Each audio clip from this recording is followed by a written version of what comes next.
Hello guys, പുതിയവിടേക്ക് എല്ലാവർക്കും സ്വാഗതം. So guys, നമ്മൾ ഏത് പടം കാണാൻ വന്നിരിക്കുന്നത്? പ്രൊജക്ട് ഹെയിൽ മേരി കാണാൻ വന്നിരിക്കുകയാണ് guys. So this is the movie. So കണ്ടിട്ട് ഇനി എങ്ങനെയുണ്ടെന്നാണ് പറയാം.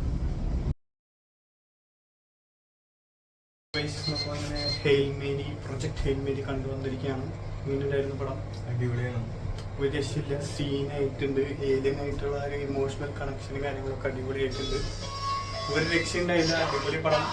നിങ്ങൾക്ക് കാണാൻ പറ്റുവാണെങ്കിൽ എത്രയും പെട്ടെന്ന് പോയി കാണുക. തിയേറ്ററിൽ പോകും മുമ്പ് നമ്മൾ ഐമാക്സിൽ കണ്ട് ഒരു രക്ഷയില്ല. കിടിലം ഫീലും കാര്യങ്ങളൊക്കെയാണ്. സ്പേസിലത്തെ സംഭവങ്ങളും ഒരു രക്ഷയില്ല. ആ ഏലിയനായിട്ടുള്ള ആ ഒരു പരിപാടികളൊക്കെ അടിപൊളിയായിട്ടുണ്ട്. ഒരു സയൻസ് ഫിക്ഷൻ മൂവി ആണെങ്കിൽ പോലും കോമഡി സാധനങ്ങളൊക്കെ ആയിട്ട് നല്ല എൻഗേജിങ് ആയിട്ട് തന്നെ കൊണ്ടുപോകുന്നുണ്ട്. So do try watching it out. നല്ലൊരു എക്സ്പീരിയൻസ് ആയിരിക്കും. So check it out. അപ്പോൾ ഗൈസ് ഇത്ര നമ്മുടെ ഇന്നത്തെ വീഡിയോ. നല്ല വലിയ വ്ളോഗായിരുന്നു എല്ലാവർക്കും.